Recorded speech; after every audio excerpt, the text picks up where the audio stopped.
کتنے ہی دن ہو گئے مجھے مٹی میں پڑے ہوئے، کاش بارش ہو جائے، پانی ملے تو میری قسمت ہی کھل جائے۔ بیج نے اداسی سے سوچا۔ کچھ دیر بعد اچانک بادلوں کی کڑکڑاہٹ سنائی دی اور ننھی ننھی بوندیں گرنا شروع ہو گئی۔ واہ بھائی واہ، یہ تو بارش ہو رہی ہے! بیج خوشی سے چلایا۔ آہ، اب آئے گا مزہ! آخر مجھے پانی مل ہی گیا۔ اب ضرورت ہے تو بس تھوڑی سی حرارت کی۔ سورج نے بیج کی بات سنی تو مسکرایا اور بادلوں کے پیچھے سے نکل آیا۔ بیج کو سورج کی روشنی سے حرارت ملی تو اس نے اپنی خول سے باہر نکلنے کی تیاری شروع کر دی۔ چند روز بعد بیج سے ایک چھوٹی سی جڑ نکلی اور اس نے زمین میں نیچے کی طرف بڑھنا شروع کر دیا۔ اس جڑ کی بیج کے لیے پانی پینا آسان ہو گیا تھا۔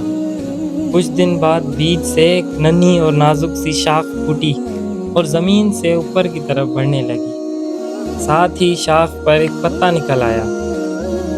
اس پتے کا رنگ سبز تھا۔ سبز رنگ ہوا میں سانس لینے اور روشنی جذب کرنے میں مدد کرتا ہے۔ بیج اب ایک ننھا منھا پودا بن چکا تھا۔ اس ننھے منھے پودے کی شاخ پر بہت سے پتے نکل آئے تھے۔ پودے کی جڑ پہلے ہی مضبوط ہو رہی تھی، کیونکہ ایک جڑ سے چھوٹی چھوٹی اور جڑیں بھی زمین میں پھیلنے لگی تھی۔ نئی شاخیں اور پتے نکلنے کی وجہ سے پودے کے بڑھنے کی رفتار تیز ہو رہی تھی۔ پانی، ہوا اور روشنی، یہ سب چیزیں ہی تو اس کی ضرورت تھی جو اسے آسانی سے مل رہی تھی۔ پودا بڑھتا چلا گیا، اونچا لمبا ہونے کے ساتھ ساتھ پھیلنے بھی لگا۔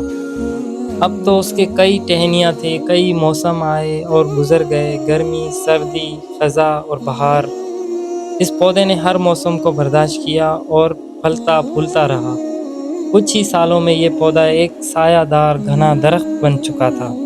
اس کے سب سے پہلی شاخ مضبوط ہو کر تنا بن چکی تھی۔